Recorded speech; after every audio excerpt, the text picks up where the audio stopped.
welcome to MagicGatheringStrat. It's me, Brennon, your lovable host. Along with me, as always, are my two co-hosts this evening. Sam, the Vault Boy Hunter. Say hello, Sam. Hello, it's great to be back, everybody. It's great to have you back, Sam. And Dan, the fan of history. Hi, guys. Whoa, subdued Dan. And hashtag tired, hashtag early. Hashtag 5:30 in the morning. It's amazing how it's always too early for me and too late for you. Yeah. This damn world so big. Time makes full of us all. Right. Alright, this week we'll talk a little bitty about Standard Pauper, because it's only the SPDC. Do our weeks in review, where we have a special guest today.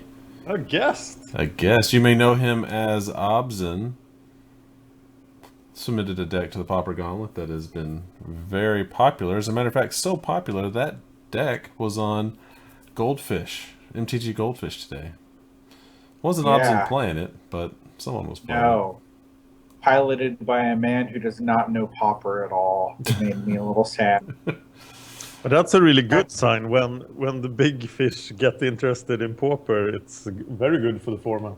It's good for us, bad for paper prices. I'll tell you that much right now. I wish it was Mr. Olive piloting it. I was like so excited when I saw it pop up on my YouTube stream, and it wasn't. And I'm like, oh god, this guy, he doesn't even know Skyfisher. I'm like, come on, man, come on. Oh. Yeah, well, see, but he called it Avon. Avon Skyfisher, I think is what he said. Yeah. Wow, if we did that in a video, imagine how much crap we would get. Oh my gosh, we may as well hang up. Fire. Yeah. But seriously, Seth does like 80 videos for that channel a week. Or whatever it is. They're very well laid out videos. I like them. I don't have the time to do that, but they're very cool. Alright, well, let's look at SPDC 31.1 this past December 27th. 9 players, but 9 reported. 3 rounds of Swiss with a top 4. Hosted by the ever-present Dr. Chris Baker. Look at there, there's some weird stuff. The top 2 were both landfall decks. What's up with that? I don't know. And then there's UR Clutch, A Free AK, who beat me this week in my Pauper match. But yeah, he was beat. I think it's a he. Maybe she. Who knows? Was beat by the Highlands deck by Yonderkind. Has anybody ever seen a female standard Pauper player? In person? No. But who knows? Everybody's anonymous online, Dan. That's not that I'm aware of. I know there are some Pauper players that are of the feminine persuasion, but Standard Pauper is just too niche. Yeah, I think so. It's pretty niche. I have had many weird hobbies, but one of the hobbies with the fewest women is Magic, for sure. That's. If you want the ladies, you really gotta do the live action role play. That's where the ladies are. Hey. If you actually do, don't knock it till you try it. If you're interested in the Legend of the Ice People, my Swedish podcast, then it's pretty much like 80% women. Wow. Swedish women. Swedish what women. percentage of that is in Swedish, Dan? All of it. Yeah. Eliminates you can also follow the series of 47 books if you read Russian, German, Polish, Danish, or Norwegian. Wow. Just not English. Just not English. All right. They tried to launch the books in England, actually, several times, but didn't catch on, huh? It's odd. Alright, let's take a look at what we got here in alphabetical order for some reason. This deck, Highlands, it went 5-0. Straight up 5-0. Elvish Visionary, Epic Confrontation, got the Evolving Forest. Hooting Mandrills, a 3 of. But most everything else is a 4 of. 4 Looming Spires, 4 Bully, 4 Rocks Mauler. And then you have the Rugged Highlands, but you have 4 Gnarlids, 4 Battle Rage, only 2 Titan Strength, and 3 Titanic Growth. And then you have a 4 of Valakut Predator. Huh, that's weird. I kind of think Titan Strength is yards better than Titanic Growth. Not if you want the biggest battle rages. Yeah, because but 4/4. For the 1 mana. And your lands decks, you probably have loads of lands. Yeah, because you have, let's count them. 3. It's just 20. 8, 16, 24. Yeah. But evolving doesn't produce mana. I don't know, doing pretty good. You got the 4 Rocks Maulers too, which is pretty awesome. It looks a lot more traditional than the second place deck, which had some interesting cards in it. Let's see, what do we have in the second place deck? Let me go back. A Crow and Sergeant. A Crow and Sergeant? Yes. What is a Crow and Sergeant, guys? What the hell? Why would you... A Crow and Sergeant. Hold on a second. Let me look at this guy. What does this person do? I can't even tell you. And Lava Step Raider. Wow. Oh my god, a Sergeant is horrible. It's renowned first strike. Yeah, I wouldn't. That's... Wow. I wouldn't put that in the deck, but that's just... It's like an average card in Origins Draft. Mm-hmm. So I don't know how it made the cut here, but it's a lot better than Lava Step Raider. Yeah, Lava Step Raider doesn't seem like the hot tech either. What's Lava Step? Hold on, let me look up Lava Step Raider. It's a 2 of. There's a reason you have to look up Lava Step Raider. Yeah, it's a That's- goblin. Huh. It is a 1-drop though, and 1-drops are... It is 1 drop. It's a 1/2. Wow, it takes 3 mana to give it a +2/+0.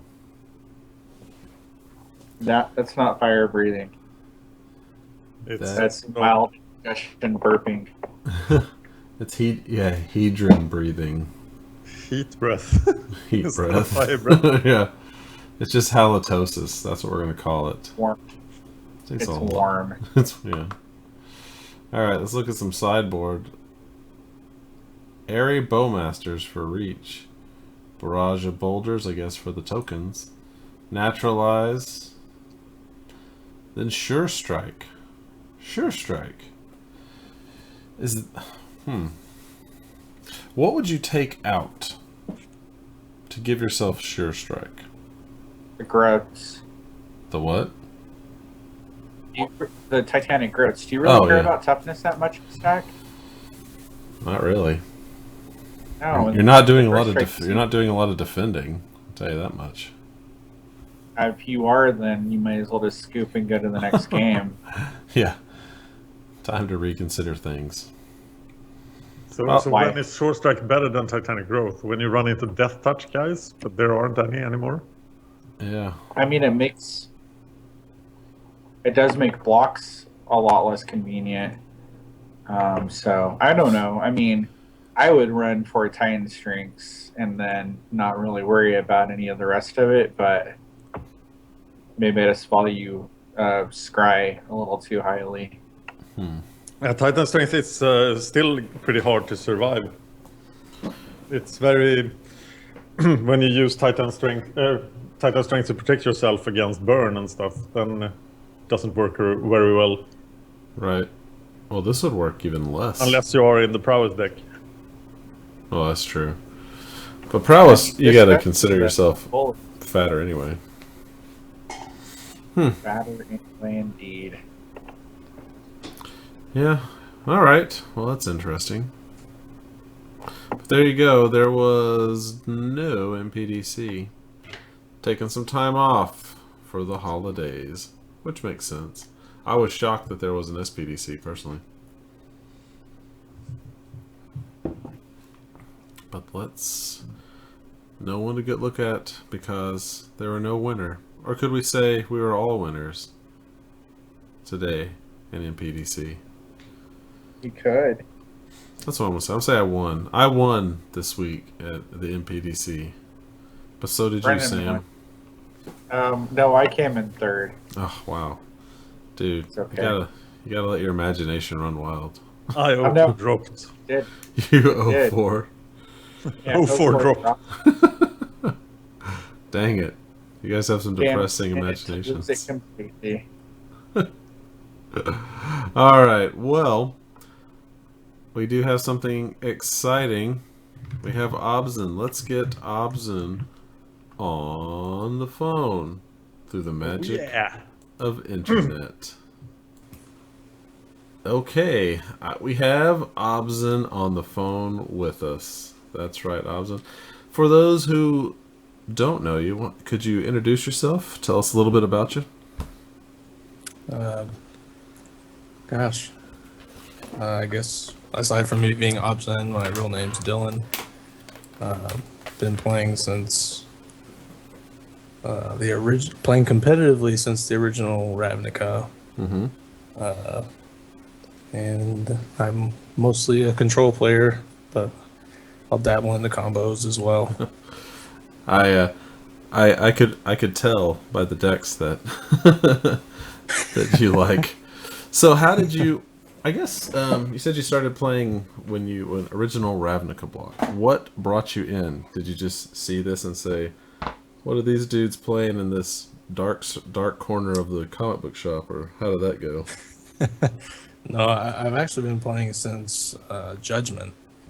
Okay. I picked up the game in I don't know, 6th or 7th grade with a few buddies, and we played just with whatever, because one of my buddies' dads played when he was a kid, and so we just made decks out of whatever they had, and just messed around for a few years, and then as we got older, we got kind of interested in the competitive side. Right. And I actually went to Gen Con for the first time, and I played Blink Riders, which is basically just like a value land destruction momentary blink deck. Mm-hmm. It was pretty fun. Well, that's cool.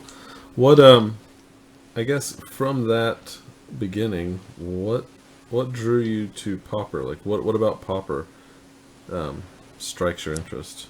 Actually, when I first got into Pauper, I had sold my paper collection. Just money got kind of tight, and I needed to get rid of my collection. And I was kind of reading about Pauper because it was so cheap at the time. Sure.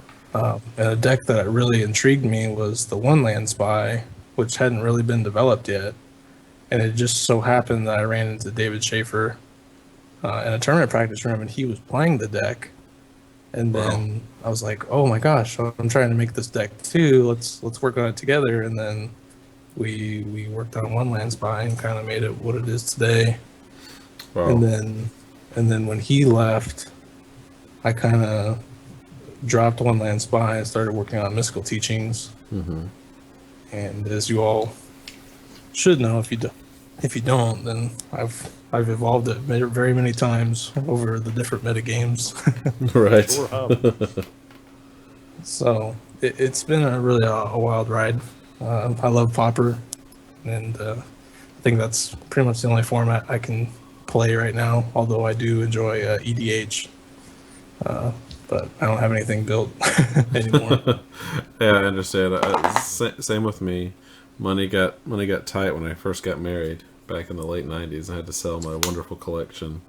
Oh yeah, at discount prices, but that's just how it I know goes. exactly the feeling. A wife and a few kids. Yep. That'll do it. Every time.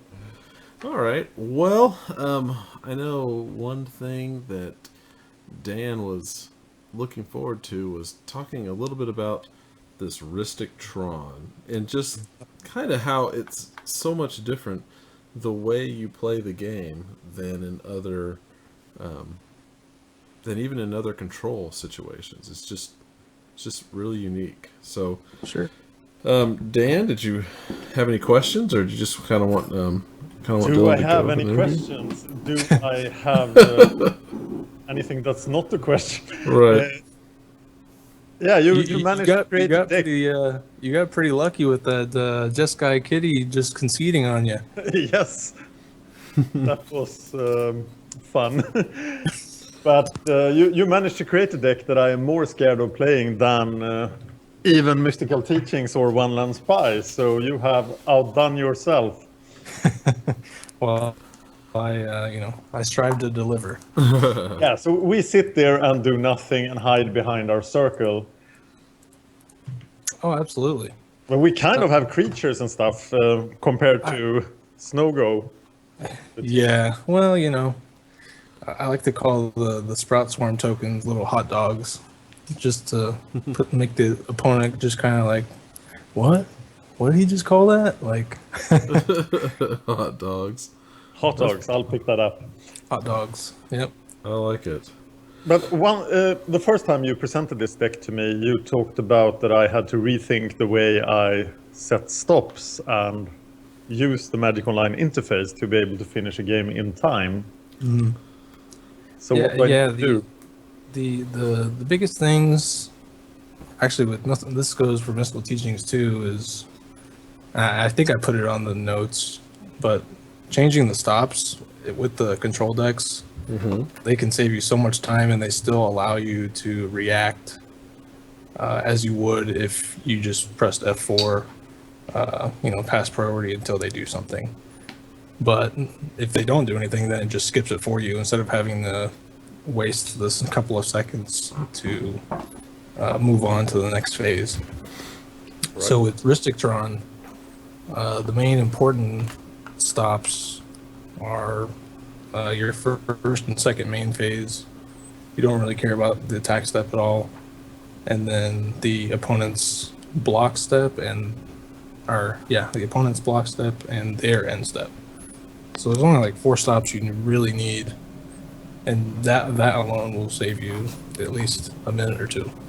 Yeah, that would save plenty of time. And then with Snowgo, the only 2 stops I have is my second main phase and the opponent's end step. Wow. Wow. Yeah. That's incredible. I mean, it is the deck designed for playing the land in the second main phase and then doing everything at the end of your opponent's turn. Exactly. Or in reaction to what they do. I mean, and the only time I'll change that is if I plan on using Sprout Swarm, like I flash it in so that I can block. Okay. Then I turn on the opponent's attack step. I gotcha. But aside from that, I mean, you just need those 2 stops for Snowgo, and then Tron, you do the first and the second main phase just because sometimes you really want to draw before you do anything with that deck, especially since all the draws sorcery speed. So you might actually find that Journey to Nowhere before you attack with Crusher or, something like that. Mm-hmm. All right. That's pretty interesting. Yeah, I actually watched, I don't know if you saw it or heard us talking earlier, they featured Tron on MTG Goldfish today. It had a guy I'd never heard of before playing it, but I don't know if you had a chance to even look at those videos. Yeah, I saw I read the article. I saw the article. Mm-hmm. I didn't really get to delve too deeply into the matches, right. But I didn't exactly like the guy's deck list. It looked to me more like Rugtron, with a couple of changes, just adding the Ristic Circle and Journeys instead of having Firebolts and Rolling Thunders. So yeah. The playstyle didn't really jump out at you with his deck list. It was more, I can beat you down with Seagate Oracles, Maul Drifters, and Crushers. or I'm going to stall the game with Ristic Circle and then eventually win with. I think he had like a Caravix Torch in there or something. Yeah, Caravix Torch, and he also had 2 Rolling Thunder in the sideboard. Okay. So Yeah, the direction I've moved with the deck recently is actually using Caravix Torch, and that's just because it allows me to better have inevitability in the games where I really need Ristic Circle to buy me the time to get to the end game. Where Ulamog's Crusher can sometimes, you have the board locked up, but then you still have to try and win with the Crusher, which might not be possible since they've been just holding on to a bunch of removal. right. And then you just can't win. And even if you recur like Mole Drifters, then you can just deck yourself or just any number of things. Right. So Caravix Torch is just kind of the boom, here it is, you're done. Yeah, I would think that going up against any non-control deck, you have a severe advantage. And I say that only if they're holding a dispel or some sort of I say dispel to mean everything, counterspell magic. That's the one thing I would worry about. But wow, to talk about inevitability with a deck, if they aren't a control deck, and I don't even mean like a mono black control, because even that it won't matter eventually because. Yeah, the only problem with mono black control is typically, excuse me, the Gray Merchant, just because it gets around the circle. Yeah, life loss instead of direct damage. Right. So that can sort of be a problem, but and that was a big reason I moved.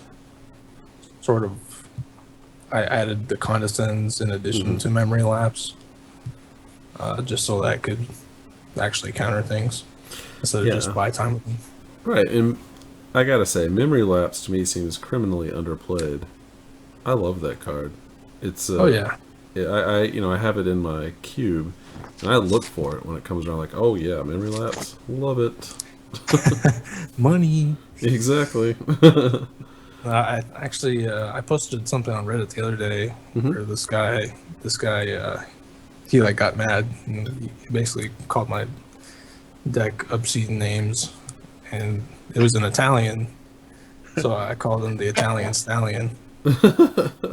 And it was funny because one of the guys that was spectating my game, he's like, I didn't realize they printed Time Walk at common, because he was in top deck mode. I just needed a couple more turns, but I was holding like memory lapse. Yes.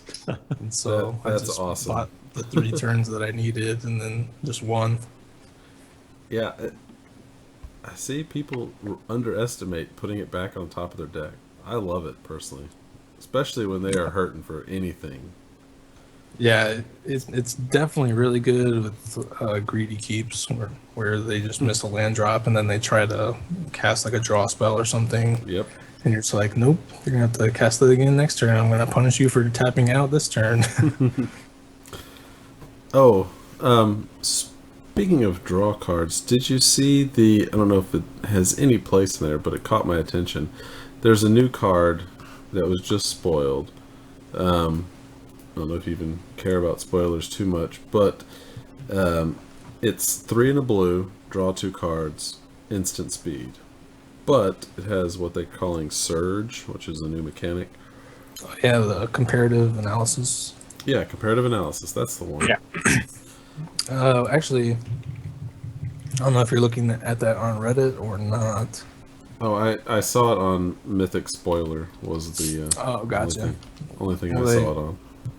Yeah, I usually get most of my info from Reddit, but actually, one of my brewing buddies, he actually commented in the comparative analysis thread on the Pauper subreddit, and mostly covered everything I would think about it. It's really good with the free spells, doing things like rewind or snuff out just to make it 3 mana. I mean, there's so many. Even Scred. I mean, for 4 mana, you get the Scred and draw 2. Yeah, that's pretty cool. I think it's definitely something I might toy around with. The biggest thing is going to be, at least in the current mystical teachings, is it better than accumulated knowledge? Hopefully And- not. Yeah, exactly. Hopefully not. Yeah. It's just way more we don't efficient. get cards. Right.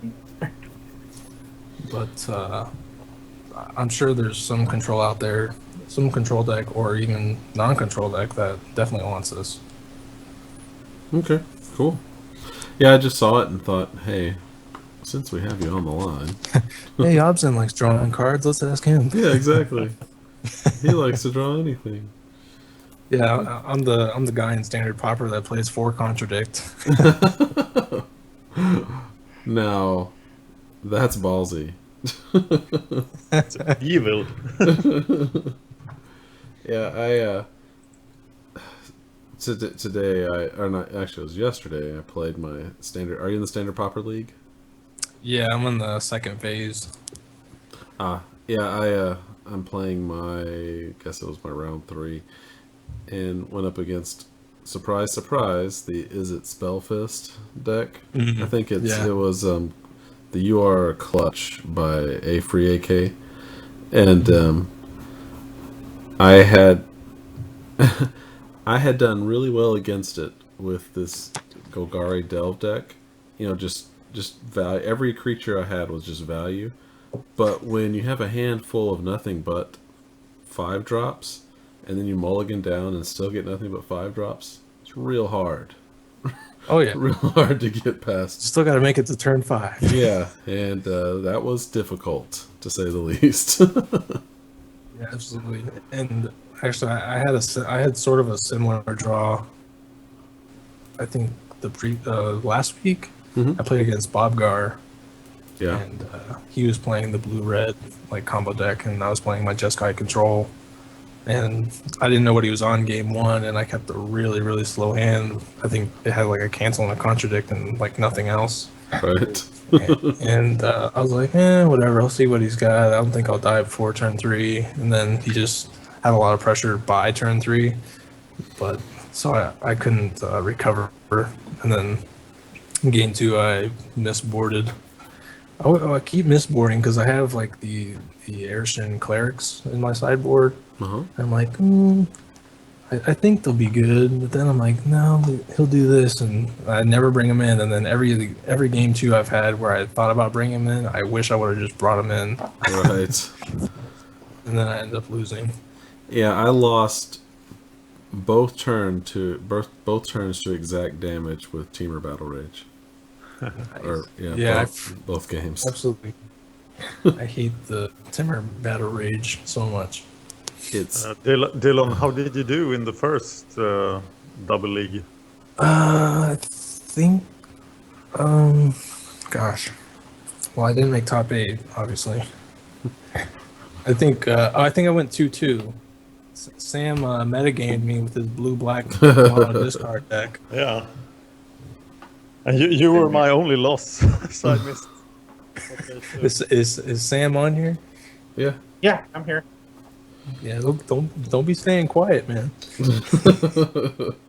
I think we've played maybe a couple dozen times, and I think that's like the second time I've ever beat you. I felt good. I felt really good about myself. So, You yeah, felt good. no problem. You felt good playing your discard deck against a pure control deck. Hey, it worked, and and it makes sense. This card has kind of popped up more for Standard Pauper, so Myers Malice is just a really tough card to deal with. So I'm really fond of it. Yeah, I hadn't seen it at all, so I was like kind of put on tilt after our match. I was like, you gotta be kidding me. Like, this dude's playing mono discard against me. There was some Discord, that's a colors in nice there, nickname. to be fair. So, but yeah, no, it worked. I mean, Treasure Cruise is powerful, but it's not. It was funny because I remember vividly, you had no board interaction, so I literally boarded in all of my creatures, and then I won that game too. Yeah. Yeah. I mean, who needs creature kill? I'm not going to be able to keep up with any real heavy creature deck anyway. That's just not possible. I was just praying not to run into Izzet. But I kind of figured you wouldn't be playing Izzet because that's not the player that you are. So. Slow roll. That's how I go. Who wants to tap creatures to win a game of Magic? God, I hate standards. Although my finisher of choice is the Volcanic Rambler, so. Oh, really? I'm not. Yeah. Wow. I got 2 Volcanic Ramblers as my finishers in the Jeskai deck. Nice. It's like a Sarah Angel. Like, I don't have to attack with it, and I can still do damage. Oh, I guess that's and true. the four toughness is pretty sweet. It's a thing of beauty. Wow. Yeah. If you got the mana, you can just sit there and ping, ping, ping. Those are the worst Origins limited games when you are killed by Volcanic Ramblers. Then you know you have done something wrong. You're just sitting there, and you just have to watch it happen. Turn 15, he plays Volcanic Rambler. You're like, oh god. I think I'm dead, guys. Yeah. Can I survive one more turn? Answer is no. And then you draw 2/2 Renown. It's funny because I've actually punted before because I was like, I don't know what the hell, he doesn't have anything, and then I attack with it, and he's like, Gideon's Reproach, and I'm like, oh no! So words to the wise: do not attack. I blame Jason for Gideon's Reproach being everywhere. I blame him because he's the one that was like, oh yeah, Gideon's Reproach is pretty good. And he actually has a decent amount of people that follow his articles and stuff. So now it's freaking everywhere, all over. So I'm like, play Celestial Flare for the love of God. Don't worry about it. Celestial Flare is pretty hard to get to work. I mean, the white with anything, because the mana is really not that great in the standard Pauper. It's gonna get worse. Oh man, have you seen how bad it's gonna be once this rotates? Honestly, the biggest reason I even entertained the possibility of playing standard Pauper because I was like, why are they allowed to play with Treasure Cruise? I think that's Dan's biggest draw. How do I make a Treasure Cruise deck? And then I would read forum posts saying like, oh, the format doesn't revolve around it. Like, there's no way. I can only agree. So I kind of think it's super. Most people play 3 Treasure Cruises in standard Pauper. I mean, if you weren't playing Treasure Cruise and standard Pauper, there's like something wrong, I think. Yeah. I do it out of pure defiance. There's other decks, but Jesus Christ. Yeah, being able to draw three cards for 1 mana is absurd. Yeah, I think that match against Bobgar, I mean, I had the game mostly in control, and then he just ripped Treasure Cruise, and I didn't have the counter for it at the time, and then he just won. I'm like, really? Yeah, you essentially get a half full hand if you're at nothing. Oh yeah, it's just 3 turns.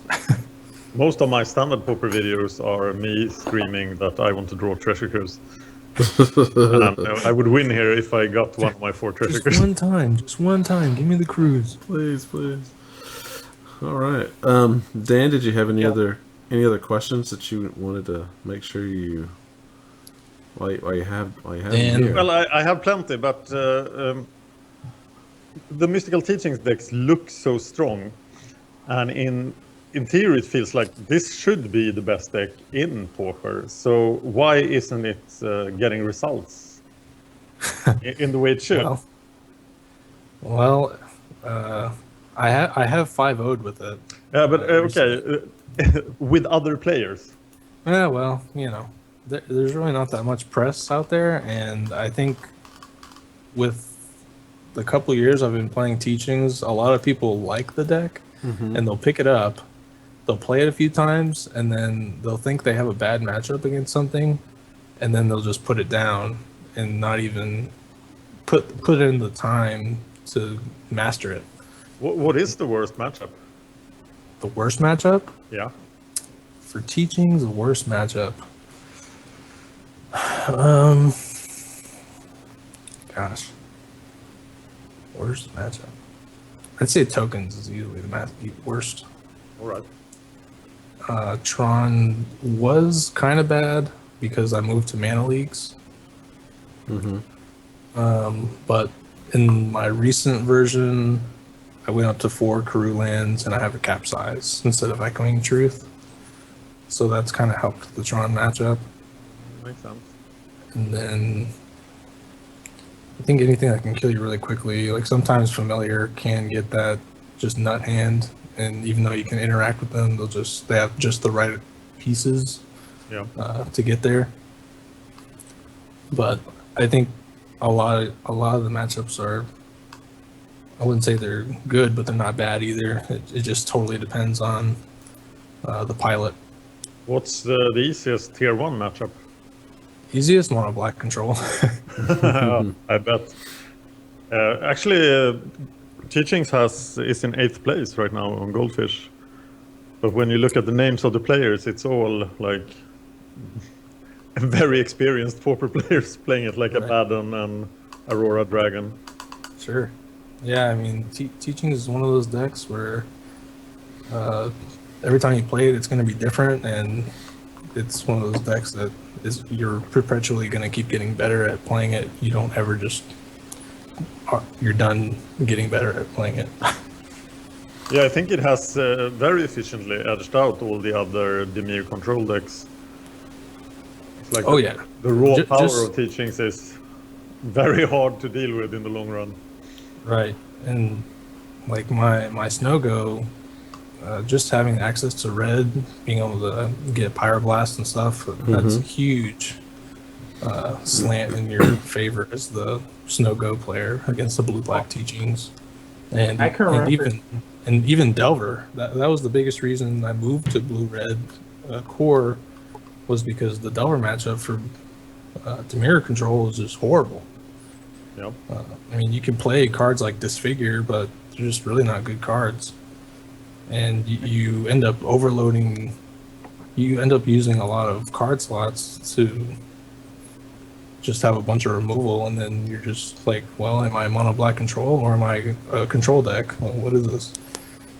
Yeah. So, and I mean, I can remember talking to you a year and a half ago or something along those lines, where you were taking your Dimiri Teachings deck and you were going, well, I should add some red to the sideboard and I should add some white to the sideboard, and all of a sudden it was like 4-color Teachings. And then even in that time frame, I believe that's when you moved it out to the full 5 colors. You added Sprout Swarm, and it was just really interesting to see the deck evolve.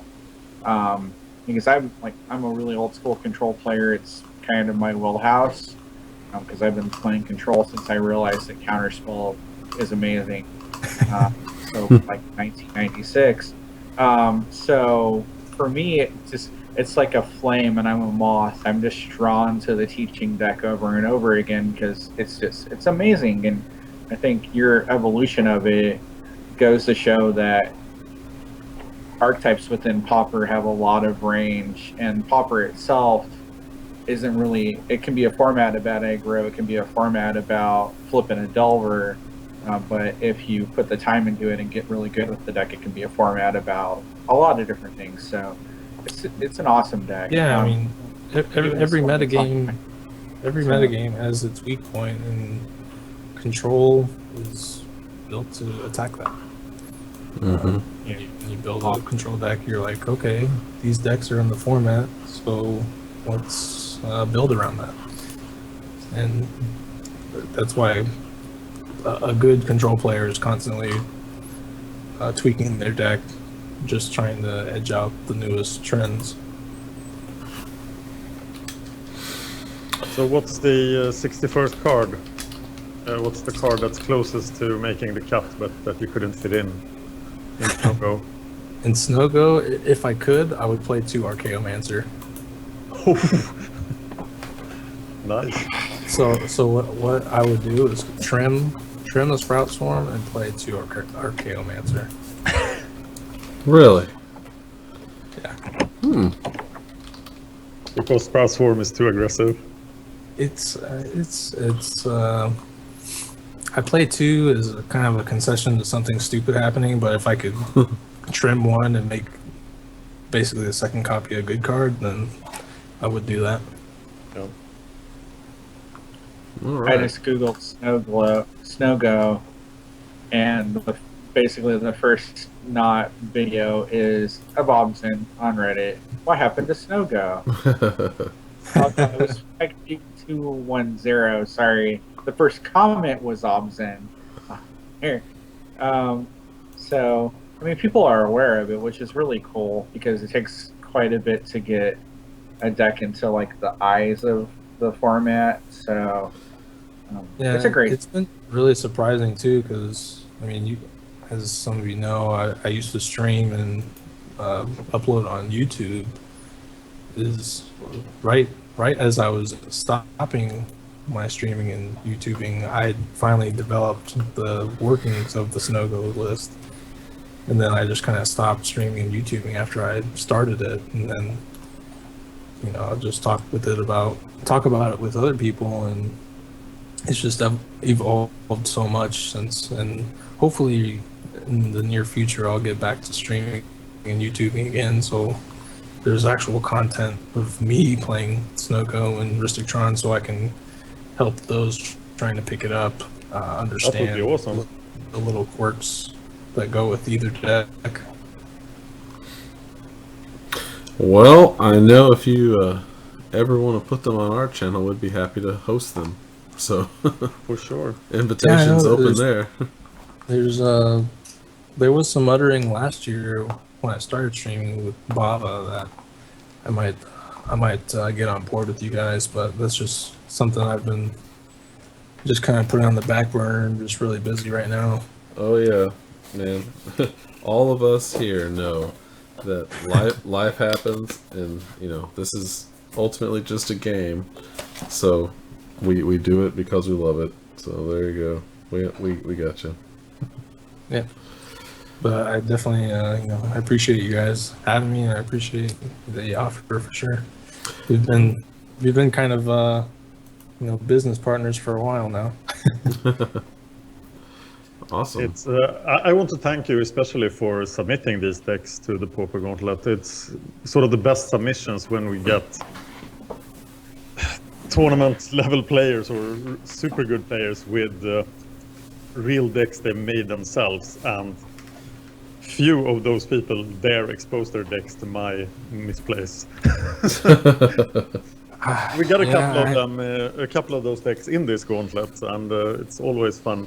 But you were around for the last season as well, so thanks for that. Yeah, I was, and I think last year was the blue-black core with the red and white splash in the sideboard, I think. Yes. But the one thing with this year that bugged me is I really hate the Tron list that's in there right now. Oh no.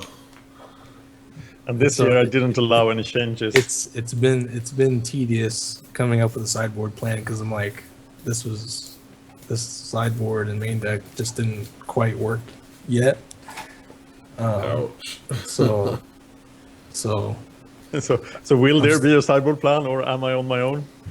Or not allowing you to change it? I'm working on it. Yeah, I will probably play Tron last in round 3, so you have some time. Best case, I'll be done in like 2 weeks. Yeah, and like, especially with Tron, I mean, that's kind of a deck I wish I had the drive to put more energy to, because I think it is a really good deck. Mm-hmm. But it's just figuring out which direction you want to go with it. And that article today on Goldfish is a perfect example. Someone could go mid-range and then use it as, backup, and if that goes wrong, or you can go my spectrum where I'm just gonna say go until I get my circle and then protect it and then just torch you to death. Yeah, that torch sure does come in handy. So there's a lot of directions with Rhystic Tron, and I'm still figuring out which one is the best. Although I do at this time firmly believe that you definitely want Karavic's Torch in there.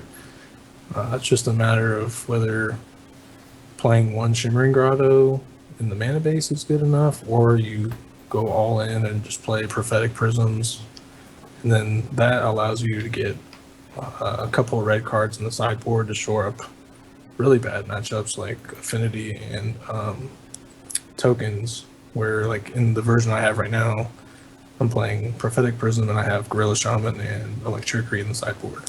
All right. So it's definitely still a work in progress, and Rome wasn't built in a day, so it's like I said, just a work in progress. Right. As all good decks are, nothing is static, because metagame changes daily, it seems.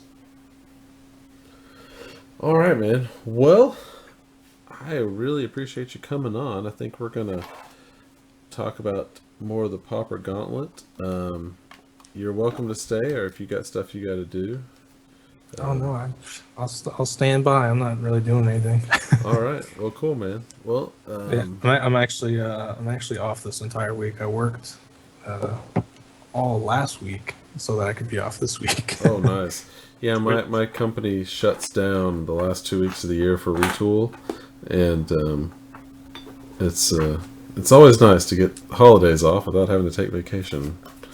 It's funny because we do like 12-hour shifts, and as soon as I got home from my 12-hour shift this morning, Oh, wow. I was just so excited that I have the whole week off that I just stayed up like another Nice. 10 hours. What do you do? What's that? What do you work with? I'm actually in the military. Oh, really? In the Air Force, yeah. Oh, well, cool. I work for a military contractor. And we make stuff for you guys. You get paid the big bucks, huh? I don't, but presumably the CEO does. So that's kind of the Air Force joke amongst each other. We always say, "Well, we're going to get out and be a contractor. We get paid so much more," and then we don't think about all the taxes and right, healthcare, all that stuff. Of my coworkers, there's roughly 30, and I want to say 15 of them are ex-Air Force. So it makes sense. Yep. All right. That's like the growth chart for most military. High school, military for however many years you decide to put up with it, and then contractor doing what you did while you were in the military but getting paid a hell of a lot more. Right. It's the exact same thing, except it's true. I can tell you from this side of it. All right. Well, I guess we're going to move on to Sam. What was your week like? Lots of Fallout 4. I bought The Binding of Isaac on Christmas, so I've played a bunch of that. I've streamed that a little, actually, because it's so easy to stream on the PlayStation 4 that if I wasn't married, I would run away with my PlayStation 4 and make it into my electronic wife. I went 1-1, and then I dropped from the standard Pauper League simply because I know from the first time you can't get into the top 8 with one loss. So I was like, I'll let other people play. I'm sorry. No, it happens. Dan beat you. I bricked. It's so nice. I bricked like 11 turns in a row in that match, land after land after land. My deck just gave up on me. It was all like, bleh. So Dan deserved the win. And then I don't think I fired up MTGO in like a week. Just because it's kind of it's in a doldrum. Pauper's a little stagnant right now, simply because not very much impacted out of battle. Did anything out of battle make any waves at all? The landfall creatures are popping up now. That's yeah. I mean, they're a nice complement to the existing landfall creatures, but it's not like a new deck archetype or anything like that. I'm really looking forward to Oath coming out, even though I disagree with making the second set in a multiplayer inspired set. And I can't wait to tap stuff for diamonds. So diamond mana. I'm going to get a Soul Ring to play just in my area, and I'm going to tap it for 2 diamonds just to make people's heads explode. There was some backlash to adding a new mana symbol, which I thought was hilarious. It's like when they added purple horseshoes to Lucky Charms, and everybody hated the fact that there were now purple horseshoes and Lucky Charms. I like purple horseshoes. See? We all like purple horseshoes in our Lucky Charms now. They're magically delicious. Dan, They are. How was your holiday week? Moving right along. I just thought of something financial, so I have to mention it. Okay. With the current super mana base in standard, the enemy pain lands are very cheap compared to what they were in the last standard rotation. And they produce colorless mana, so they can be useful with this new thing. And when fetch lands rotate out, which is soon, they will obviously see a lot more play. So that's the financial tip for today. Enemy pain lands. So buy them. Yeah, they shot up a lot during the last standard rotation. So easily do like 400, 500%. Wow. From this point. Regarding my week then, this has been the slowest week for the Pauper Gauntlet ever because of Christmas then. So I have been celebrating Christmas, and in my little spare time I had, I've been playing Heroes of the Storm. So I've been unfaithful to Magic too. But yesterday I picked up the Gauntlet too. So now there are plenty of videos over New Year when I will be busy as well.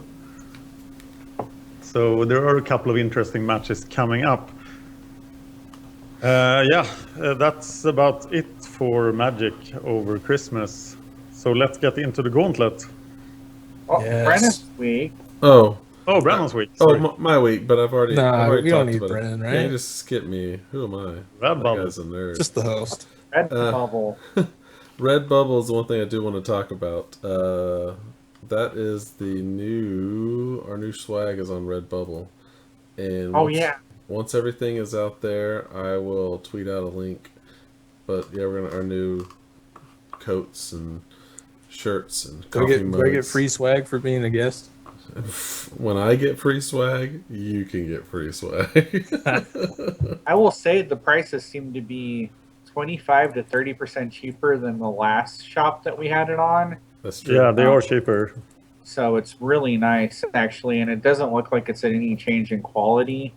Baba was going to let us know because he ordered a couple things. And We'll see. basically once he has confirmed quality, we'll let everybody know that we approve. So yeah, that is it. Deck update, not much, just Christmas stuff. I haven't played a whole lot. Got beat terribly in my standard Pauper League match. I hated it in game 1. I had a hand of perfect mana, the exact mana you want to see. But the only cards I had were 2 Tribute to Hunger and another 5-drop. And I was like, gotta mulligan it. And had to mulligan. And then 6 cards. I only had 2 mana, but at least they were different colored. So it did not go Value well. scry. What was that? Yeah, value scry. The things I didn't see any 1 and 2 drop creatures the whole match, and that is awful for that deck. It doesn't work without that. But oh well. All right, Dan. I know you're chomping at the bit. Yes. All right. There's been a few matches during this week, all in round 3. Then we finished round 2, and the real statistics from round 2 was that I won 13 and lost 9. So we entered round 3 with 69 decks. Because I've done a bookkeeping error, so I thought that Glass Cannon Red won, but in fact it lost. Oh no. So we are now in round 3. On the reserve channel you can find Bugs and Pigs winning its match against a pretty roguish mono red deck that did not like double life staffs. That guy just scoops so incredibly quick. Yeah. I'm like, don't you have reach in there somehow? But whatever. And then I tend to start with the tier 1 decks, the top 10 decks, the strong decks. I get some early wins. Burn defeated Azorius Kitty. What? Yeah, I wanted Azorius Kitty to win so bad. How did that happen? He just didn't get going, so I burned him out. Curse was pretty powerful in that match. Yep. Yeah, you had one curse of the Pierced Heart that did 6 damage just by itself. I didn't see the match, but I find it hard to. It should be very rare that Burn beats that deck. Yeah, actually, it's a super tough matchup. Just Low one lone missionary missionary bouncing. or one the white tap land. I can't think of it right now.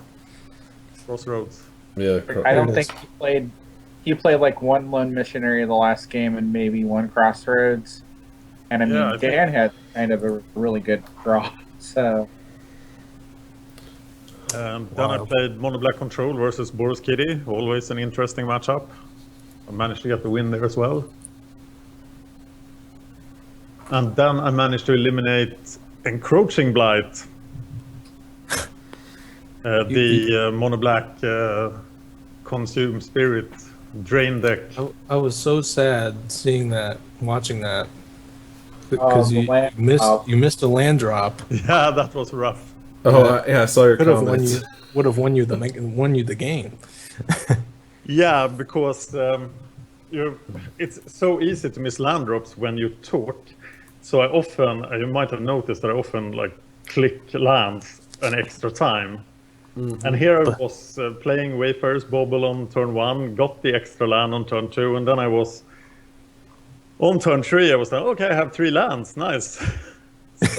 I made it. Played land, Yeah, that was very sad. which was pretty horrible. And the same thing with the Mardu Kitty. I commented on that game 1, I think, or game 2. I can't remember, but you played a mortuary mire instead of just playing the garrison and then playing den. And Yeah, that Potentially was rough, having- but that match turned out to be pretty close.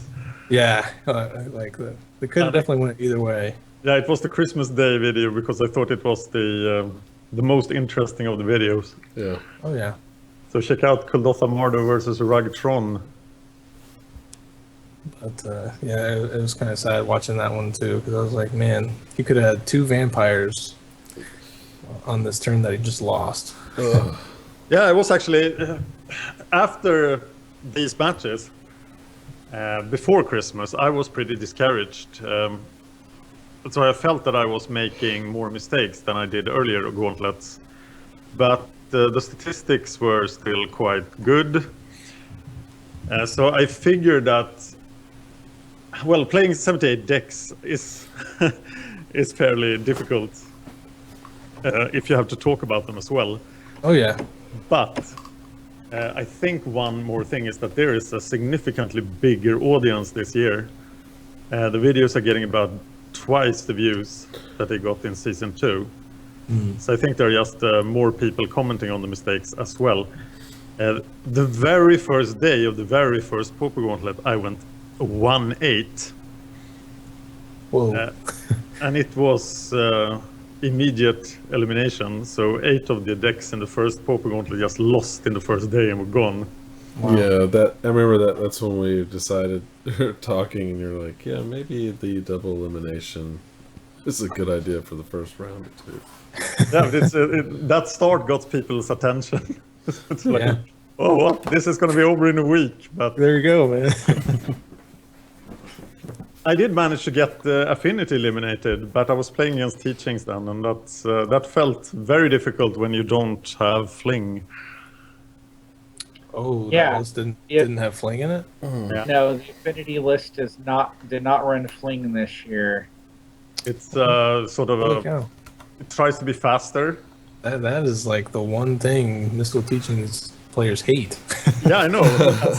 As a blue-black Like player, so- as I'm playing Teachings, I constantly am like, just hold up counterspell for a Tog. Like, I just don't want to lose to Fling.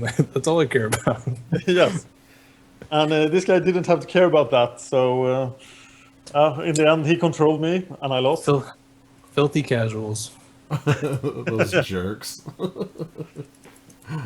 And then I had a horrible match with Exhume Control versus Pig Trinket, because he was playing Spell Bombs, Trinket Mages, and Bojuka Bogs in multiples.